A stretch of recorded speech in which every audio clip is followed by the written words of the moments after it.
Hello, my name is Emily Richardson, and this is the story of how I discovered that sometimes the most painful betrayals come from those we love most, and how those very betrayals can forge us into who we're meant to become.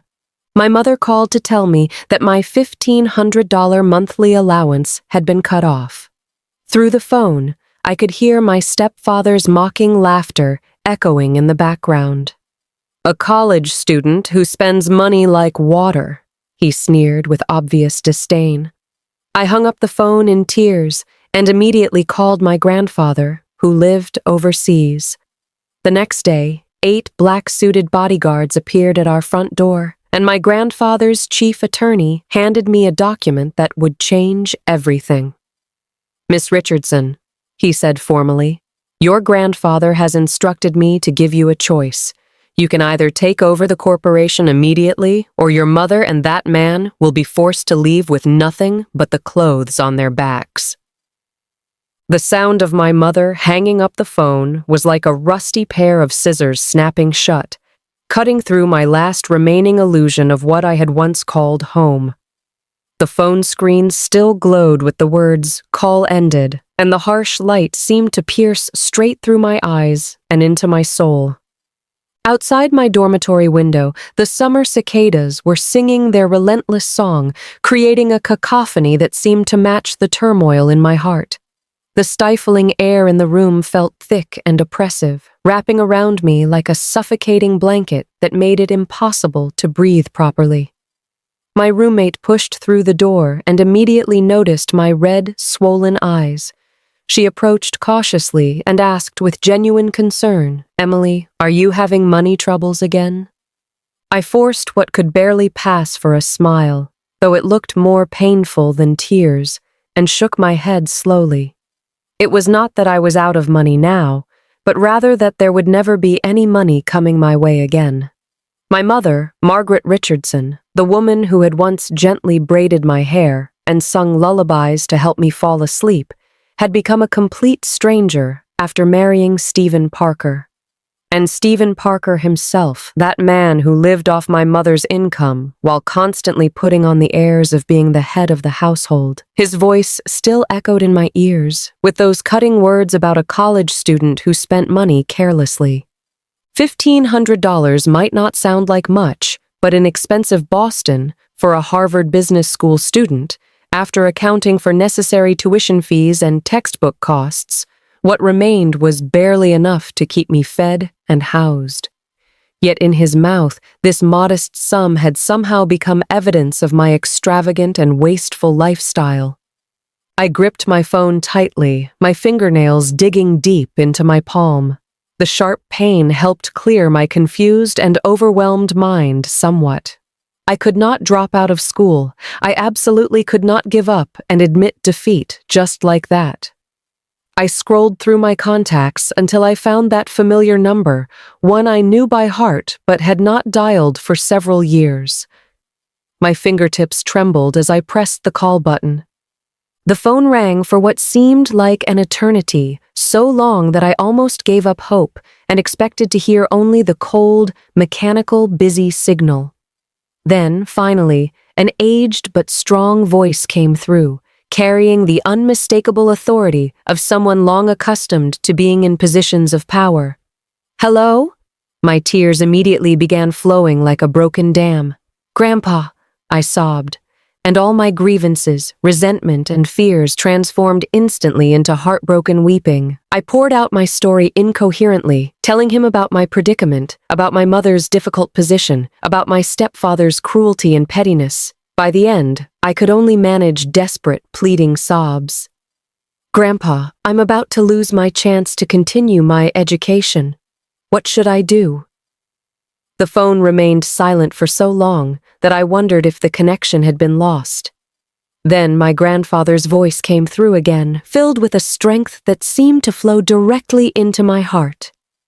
"I understand completely. Wait for me, my dear." The next day, the moment that would forever alter the course of my life arrived in the most dramatic and overwhelming manner imaginable.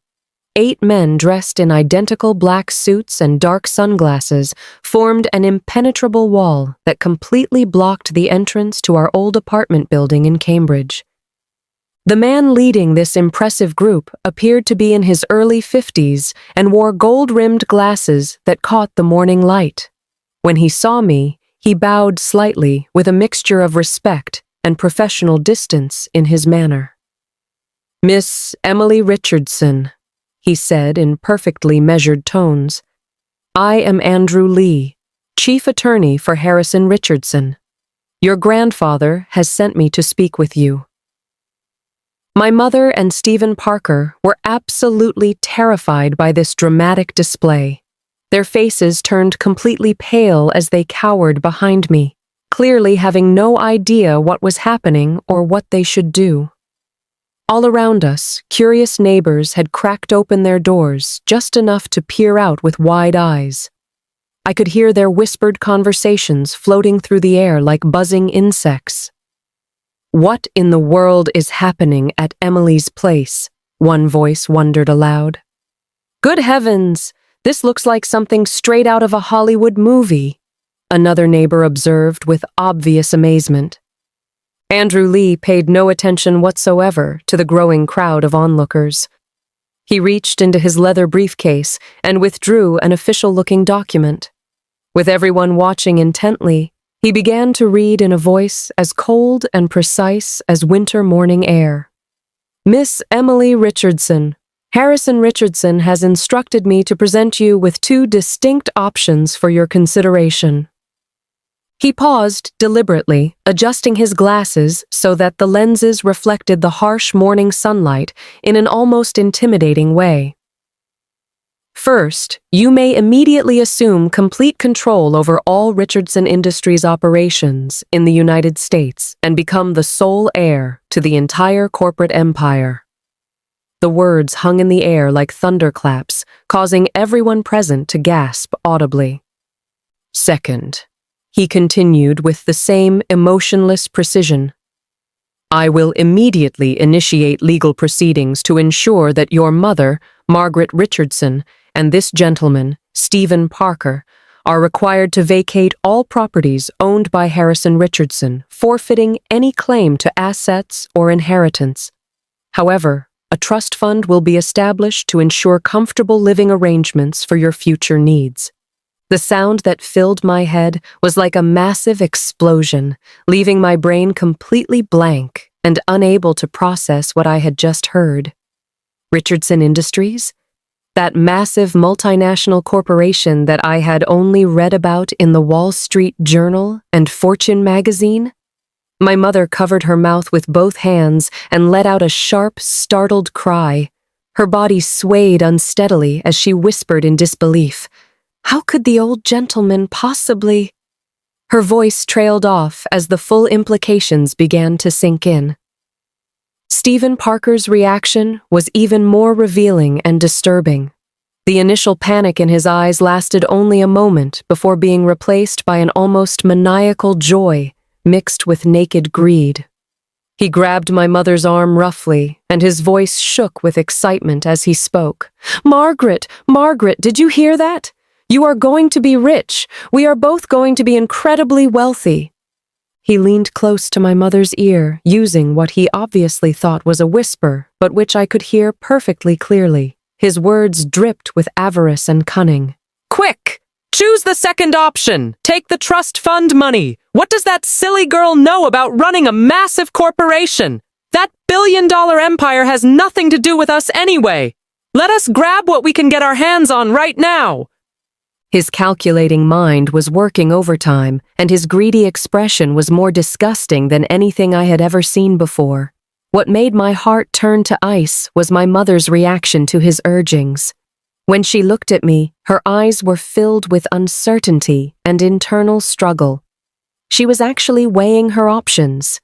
In her mind, my future and her so-called love life with Stephen Parker could apparently be placed on opposite sides of a scale and measured against each other. In that devastating moment, I felt as though my heart had been seized by an icy hand, crushed into pieces, and thrown onto the ground.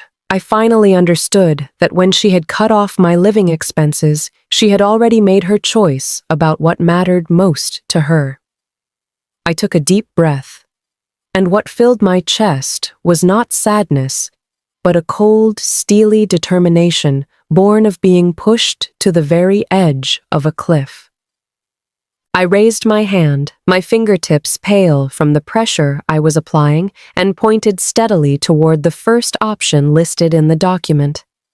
Looking directly at Andrew Lee, I spoke in a voice that was not particularly loud, but carried clearly to every person present. I choose to take control of the corporation. Complete silence fell over the entire scene.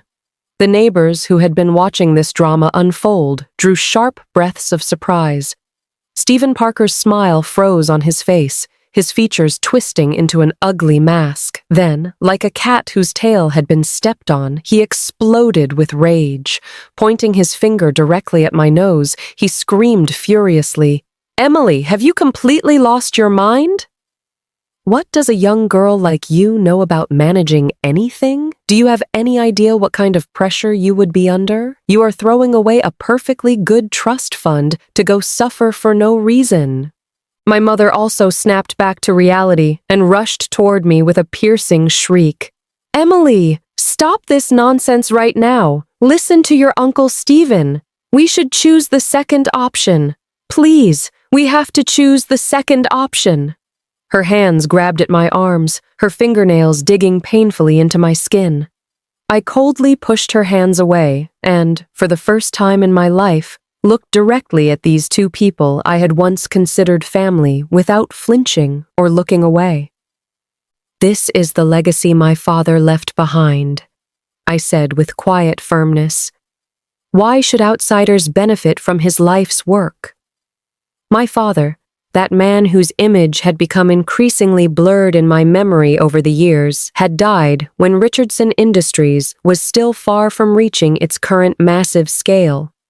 But my grandfather had told me that the company represented my father's heart and soul. Stephen Parker, a man who lived off my mother's savings and constantly schemed to get his hands on my grandfather's wealth, had no right to any part of it. Andrew Lee's mouth curved into an almost imperceptible smile that seemed to indicate approval of my decision. He addressed me with professional courtesy. "Miss Richardson, that is indeed a wise choice." He closed the document, but made no move to leave, which immediately made me suspicious. "However, your grandfather has established one additional condition that you must fulfill." My heart plummeted like a stone. An additional condition? Stephen Parker was startled for a moment, then burst into exaggerated laughter filled with vindictive satisfaction and contempt. "Ha ha ha, I knew it. What did I tell you? Stop pretending to be some kind of chosen princess. Did you really think the old man would just hand over his company that easily? This is what happens when you get too big for your britches." He turned toward my mother with an expression of smug superiority, as if to say he had been right all along. He continued his psychological manipulation with obvious glee. "Margaret, do not worry about any of this. That girl is just being stubborn and proud. She will not last even 1 month under those conditions. When she finally gives up, the choice will come right back to us. We will still be able to get everything we want." My mother seemed to find comfort in his words and visibly relaxed. "Emily, sweetheart, maybe you should reconsider this whole thing. You do not need to put yourself through such unnecessary suffering. You are just a young woman. Why should you have to fight with all those ruthless business executives? Come home, and your mother will take care of you." Take care of me? What ridiculously ironic words. Who was it that had just been willing to cut off my only source of income over $1,500?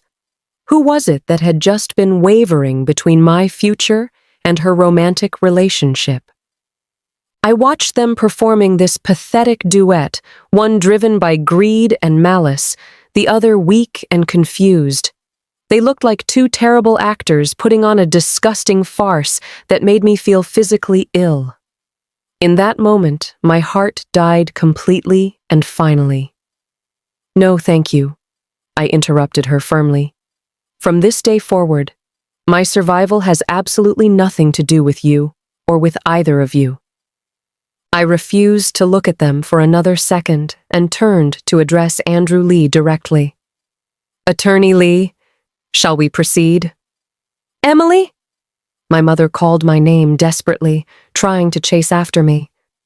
Two of the black-suited bodyguards stepped forward like immovable mountains, completely blocking her path and that of the furiously ranting Stephen Parker.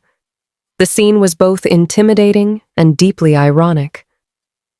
I followed Andrew Lee to a black Lincoln Navigator as the vehicle pulled smoothly away from that place filled with arguments, scheming, and disappointment. I caught a glimpse in the rearview mirror of my mother and Stephen Parker, growing smaller in the distance. They were still pulling at each other by the entrance, still arguing and fighting. I turned my gaze away without any emotion. Finally, Andrew Lee spoke and announced the so-called additional condition that my grandfather had established. "Miss Richardson, your grandfather's requirement is that you must begin at the very bottom level of Richardson Industries as an ordinary intern while keeping your true identity completely hidden from everyone." He continued with his characteristic cold, businesslike tone.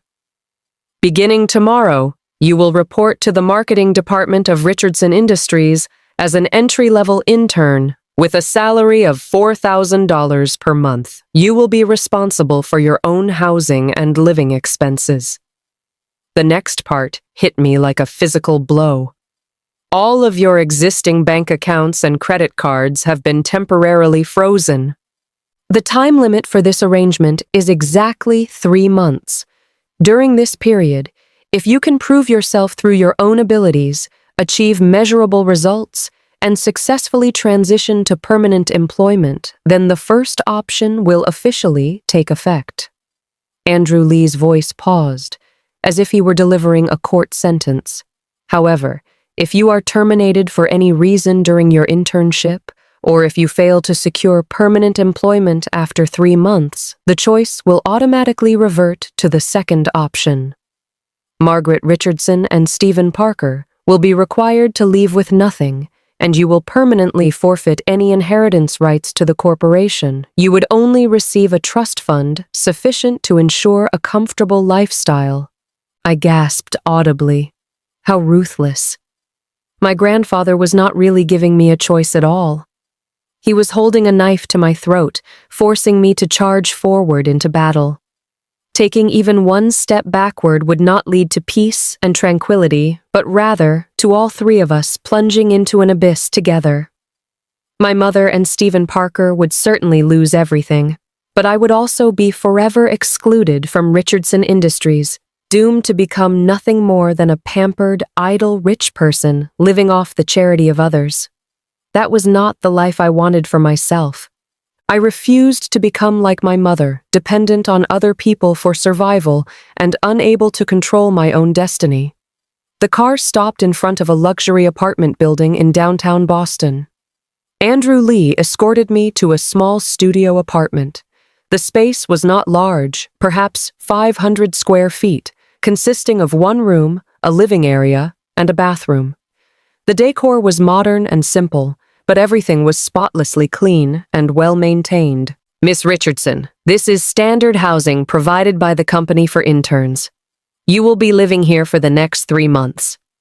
He handed me a key, along with a very basic Samsung flip phone that looked like it belonged to an earlier technological era. "This phone is your only means of contacting me. If you have any questions regarding legal matters or company regulations, you may call me. However, beyond that, I will provide you with no assistance whatsoever." He glanced at my empty hands and continued, "As for your living expenses, you will need to manage those entirely on your own." He reached into his wallet and withdrew 40 crisp $100 bills, placing them on the table. This is your salary for this month, advanced to help you get started.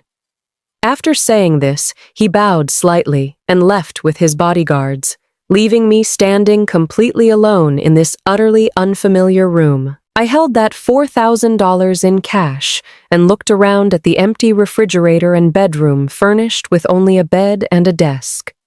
A sense of unprecedented loneliness and desperate determination washed over me like a powerful wave. My life had plummeted instantly from the clouds of privilege to the muddy trenches of a $4,000 per month working person, and I had absolutely no way to retreat or escape.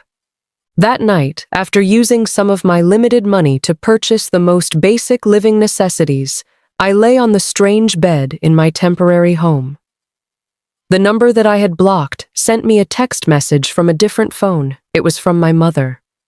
"Emily, please apologize to your Uncle Stephen. He truly has your best interests at heart. Stop being so stubborn with your grandfather and come home immediately. Our family cannot function without you." I stared at that message and found it both absurd and laughably pathetic. Best interests? His idea of my best interests was apparently convincing me to give up my inheritance rights so that he and my mother could take possession of my grandfather's property and assets. Our family could not function without me? What they really meant was that their personal ATM machine could not function without me as the potential access code. I did not reply to the message. Instead, I blocked this new number with the same cold efficiency I had used before. As I closed my eyes, my mind filled with images of Stephen Parker's greedy face and my mother's wavering, uncertain expression. A powerful surge of hatred and determination burned in my chest like fire. I would not lose. I would absolutely never lose. The next day, carrying my student identification and the employment notice from Andrew Lee, I walked into the magnificent headquarters building of Richardson Industries. Everything about the place spoke of wealth and power: massive crystal chandeliers, marble floors polished to mirror perfection, and well-dressed professionals hurrying through the lobby with confident purpose. I took a deep breath to calm my nervousness and approached the reception desk. "Hello, I am here to report for duty as an intern in the marketing department. My name is Emily Richardson." The receptionist gave me a professional smile and made a quick phone call. Soon afterward, a woman with perfectly applied makeup and 10-centimeter high heels walked over to meet me. She looked me up and down with an expression that contained obvious disdain. "So you are Emily? Follow me." This was Rachel Foster, who would serve as my internship supervisor. The marketing department occupied half of the 28th floor in an open office layout where the atmosphere was tense and busy. Rachel Foster led me to a corner position near the copy machine and handed me a thick stack of documents. "New people start with basic tasks," she said dismissively.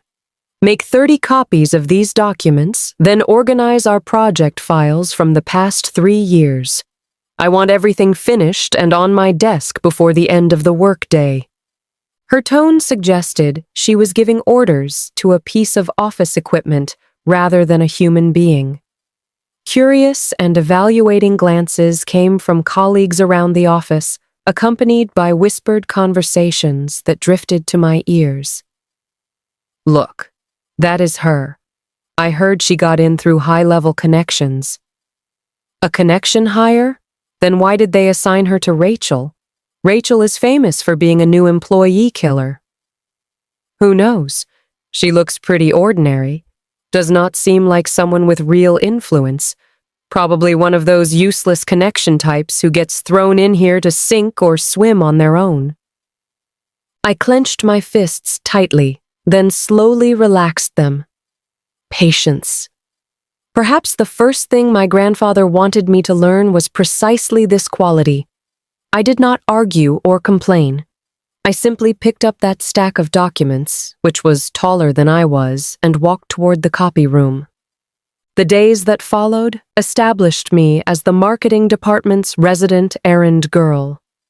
I spent my time copying, printing, fetching takeout orders, and organizing file cabinets that were so outdated they were practically moldy. Rachel Foster would even casually hand me packages from her online shopping and ask me to help her edit photos for her Instagram account. "Emily, this filter looks too fake. Try a different one." "Emily, help me make my legs look longer and my waist thinner. Hurry up, I want to post this soon." I had become her personal assistant, doing work that had absolutely nothing to do with the core business of the marketing department. However, I did not waste a single second of this time. While organizing those dusty, expired documents, I absorbed information about Richardson Industries like a sponge.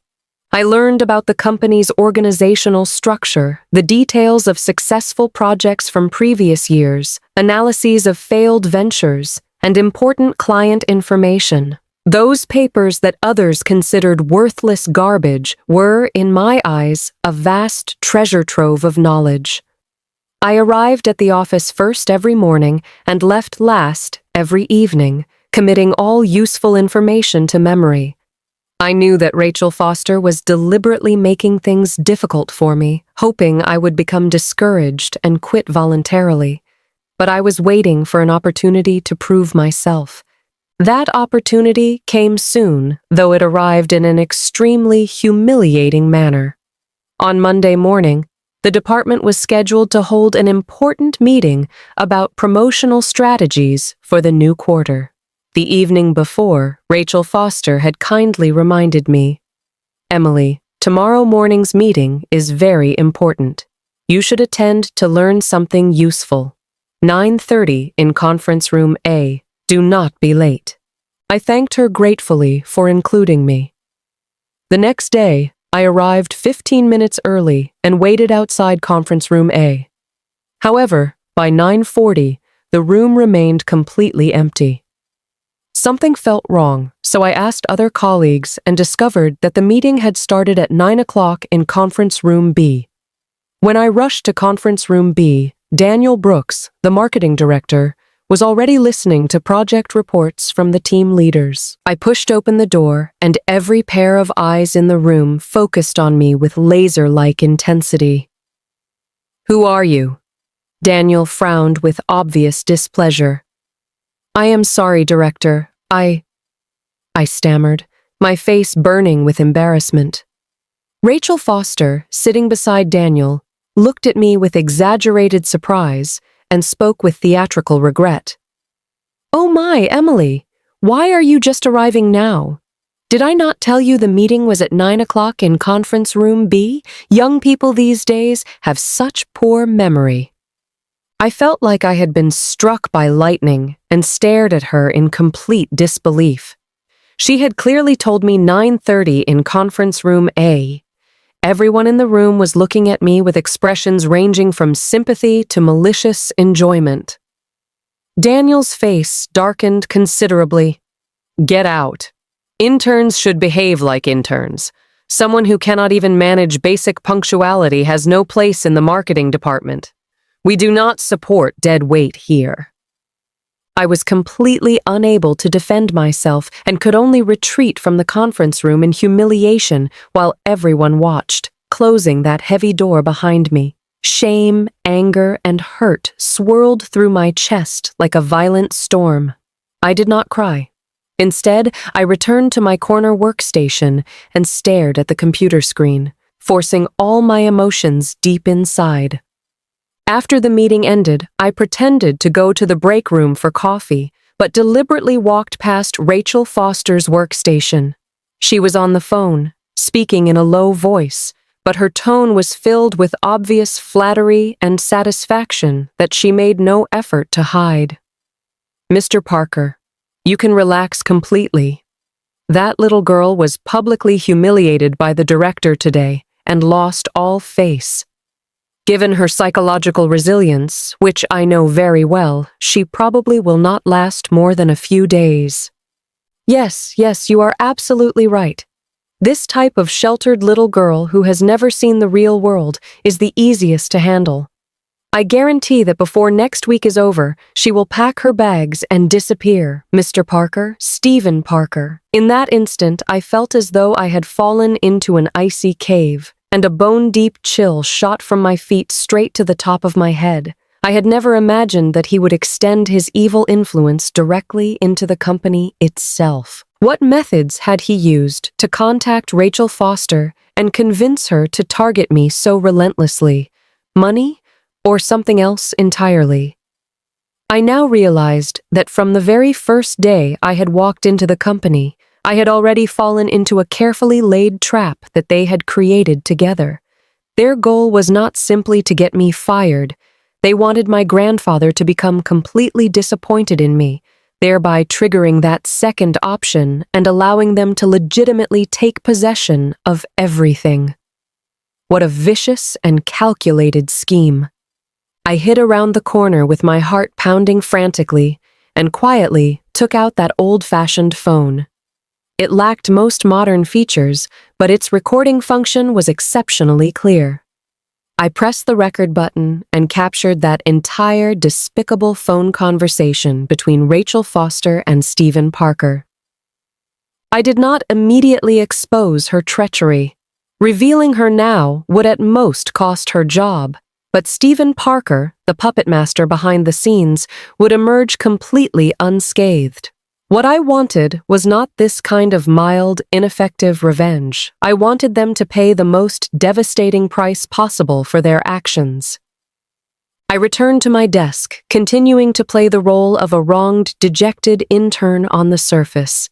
But deep inside, a burning fire of vengeance had been ignited. I opened my computer and pulled up information about a project I had discovered during my weeks of organizing materials, one that everyone else had completely overlooked. It was the Blue Ocean Project in the western suburbs. This had been a small client that the marketing department had abandoned several years earlier because the project scope was limited and profits were low. Most people considered it not worth developing. However, in the materials I had been organizing, I discovered that this small client was connected to an emerging industry chain that was just beginning to develop and had not yet been recognized by the general public. If we could use this small client as an entry point, Richardson Industries would have the opportunity to become the first pioneer in this new market. This represented a tremendous opportunity and my only lifeline. Over the next 3 days, I barely slept at all. During the day, I continued to endure Rachel Foster's constant harassment and the cold stares of my colleagues, playing the part of a victim on the verge of breakdown. At night, I returned to my small apartment and worked through the night, researching data, conducting analysis, and writing reports. Caffeine and adrenaline kept me going. I created a comprehensive 50-page analysis report with detailed execution plans. I knew that if I submitted this report directly to Daniel, Rachel Foster would intercept it and ensure it disappeared without a trace. I needed an opportunity to bypass her and deliver the report directly to the director's attention, and I would have to create that opportunity myself. The chance came during Friday's weekly department meeting. At the end of the meeting, Director Daniel tapped the table as usual and asked, "All right, that covers our regular business. Does anyone have new ideas or project proposals they would like to share?" The office fell into complete silence. Everyone kept their heads down, pretending to study their notebooks, afraid of being called upon. Rachel Foster glared at me with a warning expression that clearly meant I would be finished if I dared to speak out of turn. I lowered my eyes like a frightened rabbit. Just as Daniel was about to adjourn the meeting, I stood up. Every eye in the room immediately focused on me with expressions of complete shock. Rachel Foster's face instantly turned an unhealthy shade of gray. I picked up Daniel's empty coffee cup from his desk and spoke in an almost humble tone. "Director, may I refill your coffee for you?" Under the contemptuous gazes of everyone present, I walked quickly toward the break room. No one noticed that as I lifted the coffee cup, I silently placed a small note in the spot where the cup had been sitting. I returned to my seat with my heart beating wildly in my chest. This was my make or break moment. Daniel seemed completely unaware of my subtle maneuver and was about to announce the end of the meeting when his gaze casually swept across his desk. He paused. He had spotted the note. Without changing his expression, he picked up the piece of paper and glanced at it. His eyebrows rose almost imperceptibly. The note contained only one line. Regarding the Western Suburbs Blue Ocean Project, I have a different perspective. 5 minutes of your time, worth 1 cup of coffee. Daniel crumpled the note in his palm and looked up, his gaze sweeping around the conference room before finally settling on me with meaningful intensity. All right, that concludes today's meeting. Everyone is dismissed. He stood up and began gathering his materials while seemingly casually adding, Emily, please remain behind. I have some questions for you. Rachel Foster's face turned deathly pale in an instant. She wanted to say something, but Daniel had already taken his files and walked into his private office. She could only watch helplessly as I followed the director into his office under the stares of everyone present. After closing the office door to shut out all outside observation, Daniel settled into his executive chair and looked at me with an evaluating expression, his fingers interlaced. Tell me, what different perspective could you possibly have on a project that has been definitively classified as dead? I reached into my canvas bag and withdrew the report I had spent 3 sleepless nights completing, placing it before him. Director, please look at this first. For the next 10 minutes, I presented my complete vision with calm confidence and clear organization. I explained everything from the emerging industry chain hidden behind the Blue Ocean Project's small client base to market potential estimates, specific execution steps, and risk mitigation strategies. I perfectly combined everything I had learned from those old files with my business school education. Daniel's expression transformed from initial indifference to surprise, and then his eyes grew increasingly bright with interest. When I finished speaking, he slammed his hand on the desk and jumped to his feet, his eyes filled with excitement and admiration. Excellent! This is absolutely brilliant. We all overlooked this angle completely. Emily, you are a genius. He paced back and forth, rubbing his hands together with enthusiasm. If this project succeeds, it will be our marketing department's biggest achievement this year. It could even change the entire corporation's position in emerging markets. He stopped and looked at me with burning intensity. I want you to take charge of this project. My heart finally settled back into place. I had won. Thank you, Director. I bowed deeply in gratitude. He helped me straighten up and asked with curiosity, why did you not submit such an excellent proposal through normal channels earlier? I looked directly into his eyes and spoke in a calm but slightly hurt voice. Rachel said that new employees should listen and observe more, avoid being overly ambitious, start with basic tasks, and build a solid foundation first. With just one sentence, without accusation or complaint, I had clearly indicated my situation. Daniel was an astute person who immediately understood everything. His expression darkened, and he pressed the intercom button. Rachel, come to my office immediately. When Rachel Foster entered the office, she still wore an expression of anxiety mixed with a fake smile.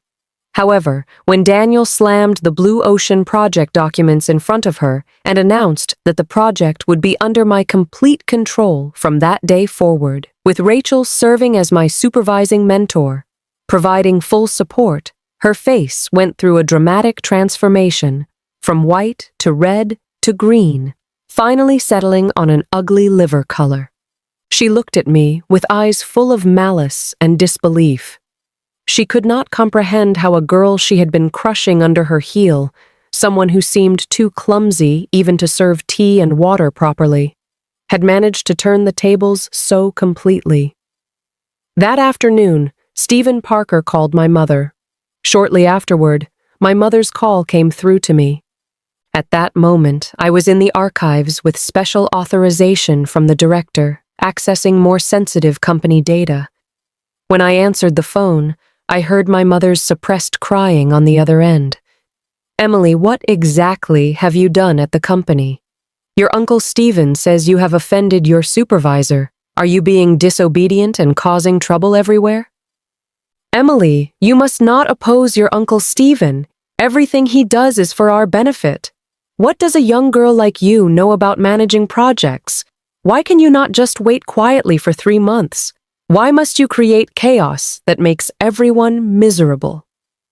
As I listened to her completely backwards accusations and her unlimited defense of that man, I felt waves of nausea. For our benefit, he was acting for his own benefit. I was tired of wasting words on her and hung up the phone directly. Then I found Stephen Parker's number, the one my mother had given me so I could apologize to him, and sent him a text message. "If you think you can get me fired so you can steal my grandfather's wealth, you are dreaming." This was the first time I had declared war directly. After the Blue Ocean Project was officially launched, my position within the company underwent a complete transformation. I had my own independent workstation and was no longer relegated to that corner by the copy machine.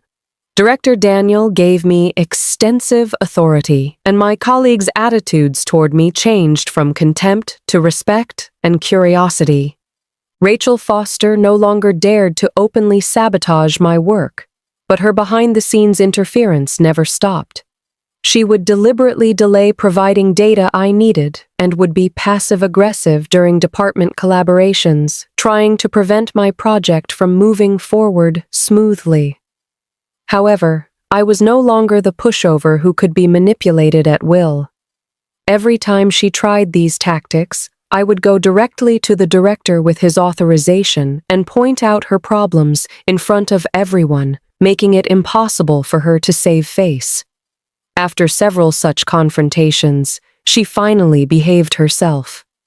The project progressed exceptionally well, with early results far exceeding expectations. I thought I could finally breathe a little easier. However, I had underestimated Stephen Parker's shamelessness and greed. When one plan failed, he immediately devised another. That weekend, my mother suddenly asked to meet me, claiming she had something important to discuss. The location was an upscale French restaurant I had never visited before. When I arrived, I was shocked to find Stephen Parker sitting at the table. Completely contrary to his usual behavior, his face was covered with fake smiles, and he actually stood up to pull out my chair.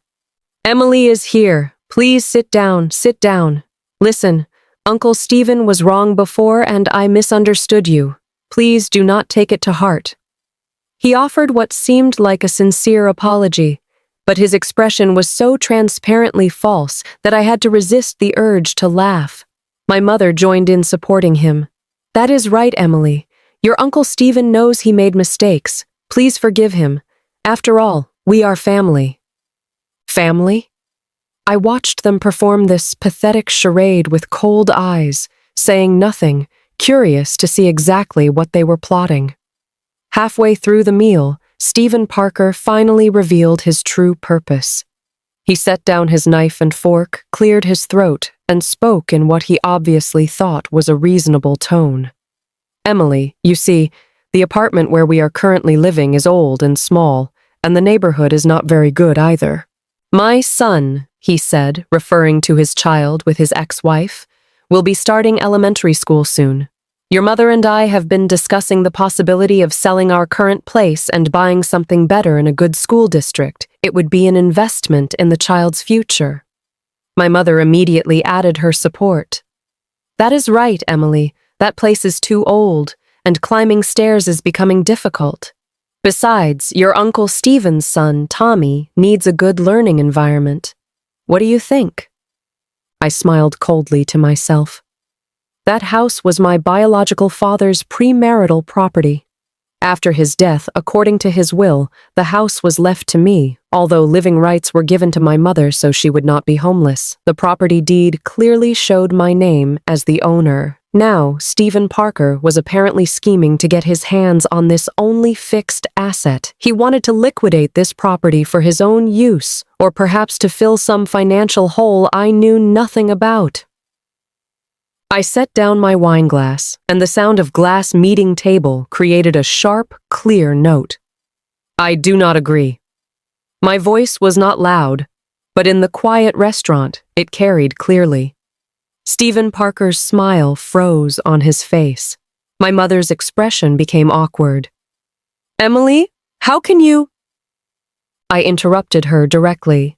First, that house is my personal property, not yours. Second, the property deed bears my name, so you have no authority to sell it.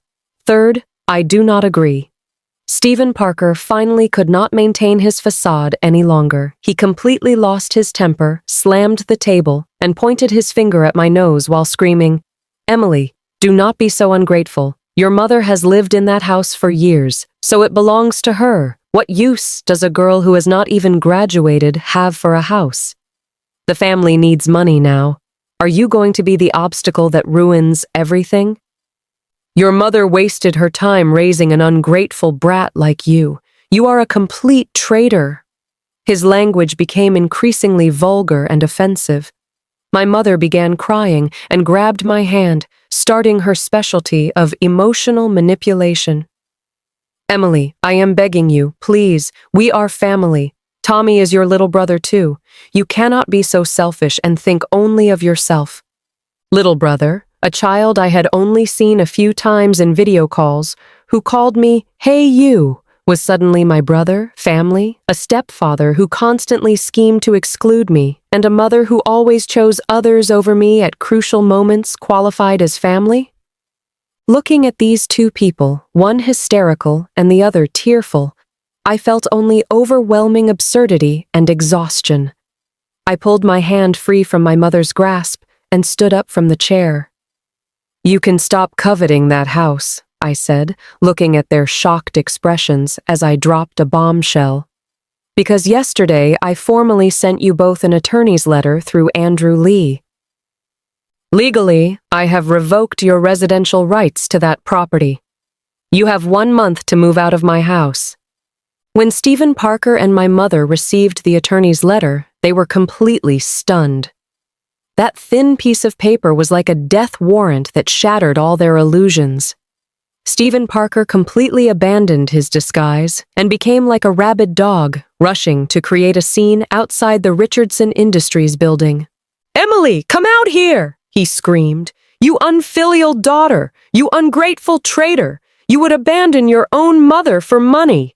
Everyone come see. Look at how Richardson Industries' little princess treats her own mother and stepfather. He stood at the company entrance, screaming at the top of his lungs and attracting countless onlookers. The security guards at the front desk tried several times to remove him, but he rolled around on the ground and evaded them. I sat in my office, listening to the chaos from below with complete indifference. Rachel Foster and several colleagues huddled together, watching the spectacle with obvious glee and pointing at me from time to time. How embarrassing for her family, one commented. I told you she was trouble. Look, she would even sue her own mother over property. I ignored all this gossip. What surprised me was that Director Daniel personally went downstairs to handle the situation. Without saying a word, he called for additional security and forcibly removed Stephen Parker from company property with an attitude that brooked no argument. When he returned to the office, he walked over to me, patted my shoulder, and without asking any questions, simply said, "Focus on your work." Company employees are not fair game for anyone who wants to cause trouble at our front door. In that moment, a warm feeling flowed through my frozen heart. That evening, my mother called me with tears in her voice. This time, she did not scold me or beg me. She simply cried desperately. "Emily, your Uncle Stephen is being chased by debt collectors. They say if he does not pay them back soon, they will break his legs. Emily, you have to save him. Please save him."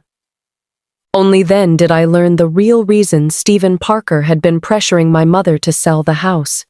It had nothing to do with school districts. He had been using my mother's money to gamble, losing everything, and accumulating hundreds of thousands of dollars in high-interest debt. When I reached their temporary rental place, I was shocked by what I saw. It was a dark, damp basement apartment with air that smelled of mold. The place had been ransacked and was in complete chaos. On the wall, someone had spray-painted large red letters, "Pay your debts." When my mother saw me, she fell to her knees like I was her savior, grabbing my legs desperately. "Emily, I am begging you, please sell the house. You are the only one who can save him. Please save us." She had bruises on her face, her hair was disheveled, and she looked completely worn down. I looked at her, then slowly crouched down and took out that old phone, pressing the play button. "Mr. Parker, do not worry. That little girl was publicly humiliated by the director today and completely lost face." Rachel Foster's flattering and malicious recorded conversation played clearly in the small basement room. My mother's crying stopped abruptly. She looked up at me in disbelief, then at Stephen Parker, whose eyes were shifty with guilt. I stared into her eyes and asked her word by word, "From the very first day I entered the company, this man you want me to save has been scheming to destroy me completely. Mom, do you still want me to save him now?" The recording continued playing. Every conspiracy between Rachel Foster and Stephen Parker, every malicious plan struck my mother's heart like sharp knives. She looked at Stephen Parker with expressions changing from disbelief to shock to anger and finally to dead despair. She finally understood that what she had believed was love was nothing more than an elaborate scam.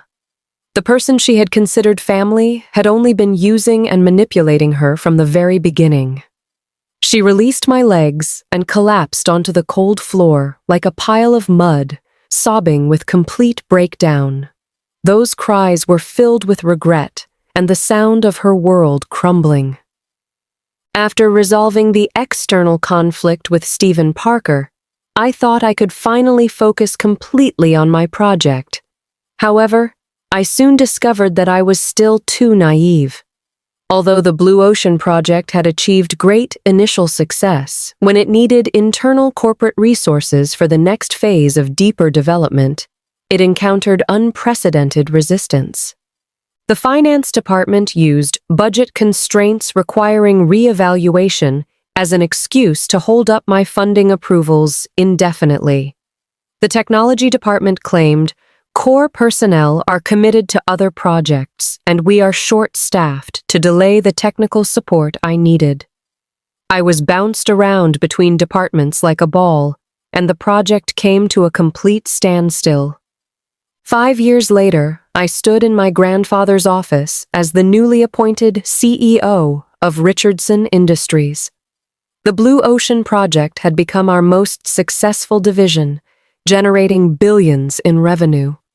My mother had found peace running a bookstore in California, while Stephen Parker had disappeared after serving his prison sentence. George Mitchell, once my greatest obstacle, had become my most trusted advisor. Rachel Foster worked for a small firm in Chicago, her career forever tainted by our confrontation. The company had expanded globally under my leadership, proving that the frightened girl who once cried over $1,500 had evolved into something far more powerful. My grandfather, now in his 80s, handed me the final ownership documents. "Your father would be proud," he said warmly. As I signed my name, I reflected on how devastating losses had become my greatest gifts. I had lost a family, but found my strength, lost my illusions, but gained my destiny. The empire was mine now, earned through every battle fought with nothing but determination as my weapon.